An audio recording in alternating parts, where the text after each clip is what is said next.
Eh, ni. Ni. Saya dah cakap. Dia orang punya matlamat ni nak menang pilihan raya. Matlamat dia nak menang pilihan raya. Dia dah main isu kaum, divide and rule. Itu untuk Melayu dengan Cina dengan India. Untuk PKR. Itu strategi PKR. Strategi PKR adalah divide and rule. Sebab dia perlu kaum di Cina, dia perlu kaum di India. Melayu ni dia perlu 20% je. Itu strategi PKR. Strategi UMNO? UMNO punya strategi, saya dah bocor dah. Saya dah cerita dah. Ni, brother Zainal. Zainal Sumut. Ni. Kau tengok ni mulut aku ni. Mulut aku ni kalau aku cakap, fakta tau. Bukan macam kau, cerita kartun. Ni.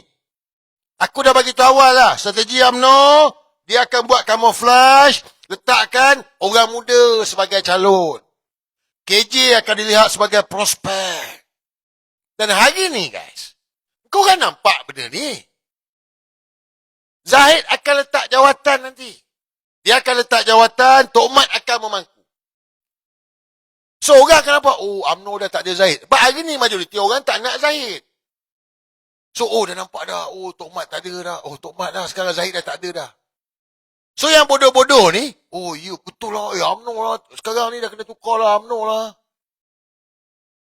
Nampak? Itu strategi.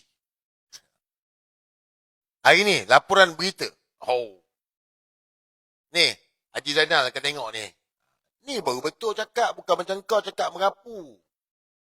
Aku dah cerita awal lah. Dalam negara yang selama ini politiknya banyak dibentuk oleh kepentingan kaum dan agama, perubahan sedang menanti dan perubahan itu mungkin diterajui oleh Tengku Zafrul Aziz serta Khairi Jamaluddin. Penganalisis politik Mazlan Ali melihat dua figura ini tampil dengan imej sederhana, politik berasaskan hujah, fakta, penyampaian berkesan dan persaingan sehat bukannya retorik perkauman. Mazlan berkata daripada membawa Malaysia terjerumus dalam politik Nampak Dengar retorik perkauman. Dengar.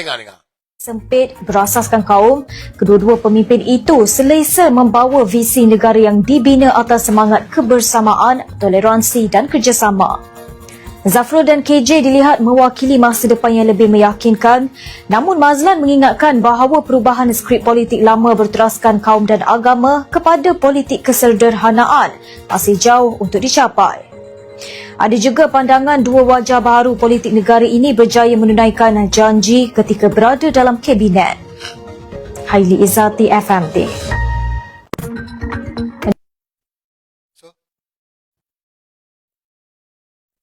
Betul tak saya cakap? Betul ke tak saya Ali cakap? Saya Ali dah cakap awal lah. Betul ke tak?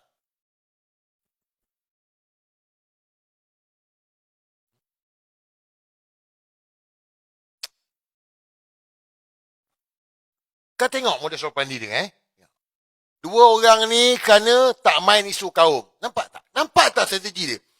Media lapor ni, dengar saya cakap ni. Ni Haji Zainal main belajar dengan aku. Kau bodoh sangat main aku belajar dengan kau sikit. Sekarang ni, dia cerita dua watak ni, bahas, tak main isu kaum. Okay. Ini media lapor. Kebelakangkan lagi, tengok the bigger picture. Tengok the bigger picture. KJ ni dengan siapa? Tengku Zafrul ni penasihat khas PMX. Takkanlah bodoh sangat kita ni tak nampak ni. Lepas tu, bermain politik kaum. Siapa yang main isu kaum? Dia orang yang main isu kaum. Ini ibarat macam mana? Good cop, bad cop. PKR main angle sekarang ni, divide and rule. Lepas tu dia tonjolkan ni. UMNO pula main watak. Okey, ni Melayu. Ni orang muda, KJ ni, Tengku Zafrul ni, brilliant. Dia orang tak main isu kaum. Guys, lama mana kita nak diperbodohkan lagi ni? Come on lah, bijak.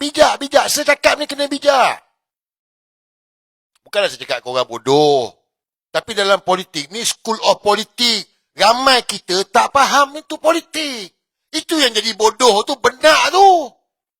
Sebab tak faham, tak tahu. Bukan kita berpolitik, kita bukan berpolitik, kita bukan masuk parti politik. Kita nak ambil tahu, faham, supaya tak diperbodohkan. Itu strategi dia lah. Nampak Kena main cantik. Sejangka Zahid akan letak jawatan, Tomat akan mengaku, Zahid mungkin deal, TYT Melaka. Kita dah TYT Melaka, jadi dia tak boleh dituduh balik lah di mahkamah. Ada imuniti, ada kekebalan lah. Itu strategi PKR tadi, strategi UMNO. Ini semua untuk pilihan raya, guys.